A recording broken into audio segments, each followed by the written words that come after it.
Hello everyone. Let's dive into the world of APIs using this great mind map as our guide.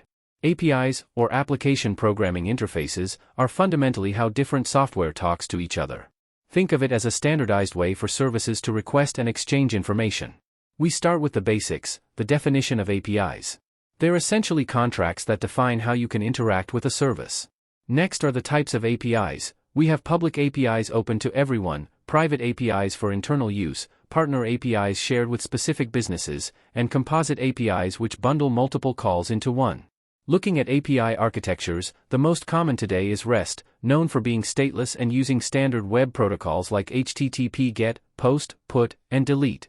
Then there's GraphQL, which lets clients request exactly the data they need, making it very efficient. SOAP is an older, more structured, XML-based approach, while gRPC is a high-performance framework for remote procedure calls, often used in microservices. API security is critical.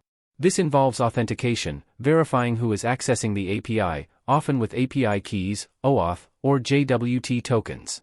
Authorization determines what authenticated users are allowed to do. Rate limiting protects your service from being overwhelmed, and encryption, like using TLS/SSL, keeps data safe in transit. For building robust APIs, we follow API design best practices. This includes RESTful conventions, proper versioning to manage updates, pagination for handling large data sets, and HADOAs, a REST constraint that helps clients navigate the API dynamically. Good API documentation is non-negotiable. Tools like Swagger, OpenAPI Specification, Postman's documentation features, and Redoc help developers understand and use your API effectively. Before deploying, you need API testing. Tools like Postman, SoapUI, and JMeter help with functional testing, performance testing, and more. API management is about overseeing the entire API lifecycle. This is where API gateways come in, acting as a single entry point to handle security, routing, and monitoring.